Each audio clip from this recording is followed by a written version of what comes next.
I wanted to record a quick presentation on some of the lessons that I've learned over the years for managing projects with remote teams. I have been able to work probably for about 5 years now, mostly remotely, and I've done my fair share of freelance work where I've had to hire subcontractors, like maybe a designer or someone who maybe like was knew WordPress or PHP really well, whereas I'm more of a JavaScript person, and also having to report progress to a client or an investor or a manager.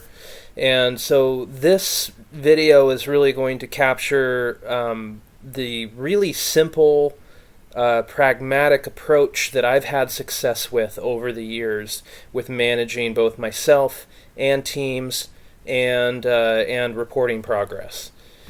It's adapted from a combination of experience, my experience using Agile Scrum at a very competitive software company that really spent and invested a lot of time and energy and manpower in getting Agile Scrum right. A lot of people have had mixed experiences with Agile Scrum, and in a lot of the cases, it's because they're not doing it right. This was a company that was very dedicated to doing it right, and it really, I came away with a deep appreciation for Agile Scrum because of how efficient it was, how much it empowered me as an individual, and how accurately the numbers were as a result for management being able to plan timelines. It really is an amazing management structure when done correctly. And also, I've adapted this to the free features of Trello. So what I'm going to cover is not full-blown Agile Scrum. It's just like the very basic ideas of the Kanban board and how to structure that. I'm going to give some very real life examples. I use Trello.com. It's free. I don't use any of their paid services currently. I have in the past. There are ways to sort of upgrade what features of what I'm going to show today, but everything I'm going to cover in this presentation uses the free service. So I have my own little organization that I'm trying to get off the ground at permissionlesssoftwarefoundation.cash, and it has several different projects under that umbrella of the Permissionless Software Foundation. So you can see here in Trello I have my PSF organization, and I have these different boards which represent the different projects. So this chat, I'm trying to build a end-to-end encrypted chat server that's web browser based at chat.psfoundation.cache. So this is the board for managing that software project. And you can see me and Daniel were the only two members on this project so far. And Daniel is a Venezuelan developer that I pay, and he helps me. And so what the first thing you should notice are these columns. These are borrowed from Kanban and Scrum. There's a backlog, in progress, blocked, done, and rejected. So there's these 5 columns, and then there's these tasks or cards, and they're just like sticky notes that you would move around from one column to another. You could draw these columns out on a whiteboard and use sticky notes. That's kind of the typical way that people get introduced to this methodology. So the backlog is kind of a reservoir of tasks. If you have a team meeting and you decide, hey, let's do this. This is a good idea. You capture it in a task and you throw it in the backlog, and that's where everything starts. And so this backlog can really get as large as you want. It can start to get unwieldy to have on one board, but that's outside the scope of what I'm talking about here. But basically, the backlog is just where ideas start. And then when someone decides, hey, I want to start a task, they would move that card over to the in progress column. And then if they get stuck or they need clarity on something, or the task depends on something else that they need to wait on, that card would get moved into the block column. And then, of course, when they're done, the cards would go into the done column. Occasionally, this gets purged.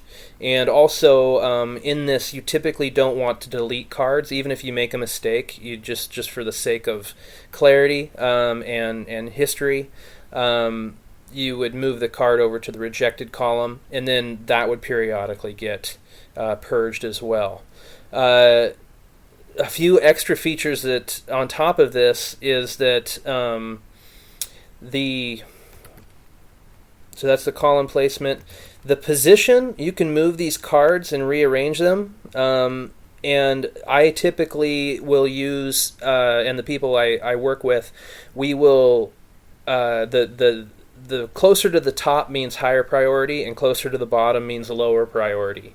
So as a manager, I will go in here if I have here's like another board, and here's another board.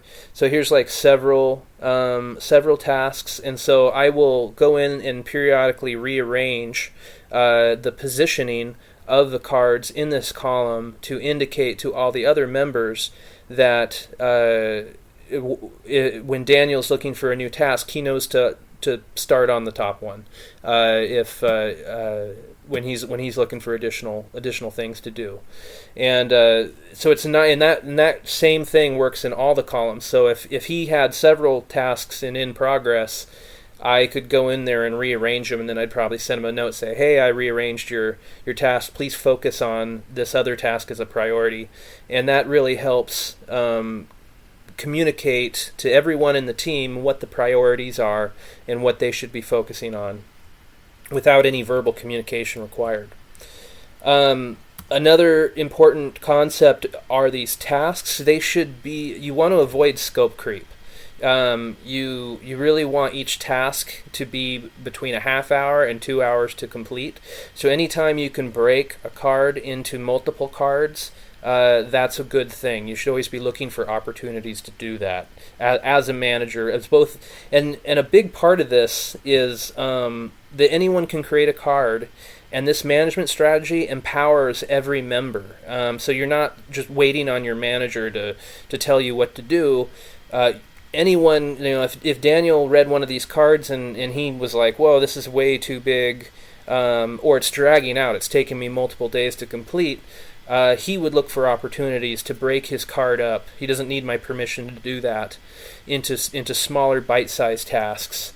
And so that's a big part of the empowerment, is everyone should be looking for ways to break those tasks into small bite-sized chunks that makes it not only makes them easier to accomplish, which is good psychologically, it also makes it easier to communicate complexity. And when things start when the tasks were assigned, if that original card has to get split up many times, it indicates that was not properly sized. Not enough time was taken up front to properly understand the challenges. So it's really this management strategy. Not only does it scale really well with the number of people, it also empowers each person, and it creates a really good asynchronous communication.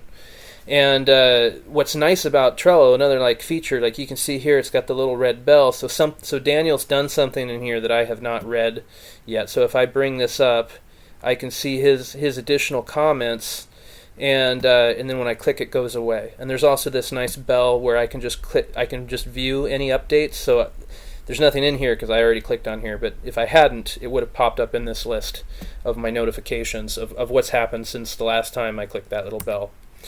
And this is really the presentation. That's all there is to it. It's deceptively simple. The simplicity really is the sophistication here.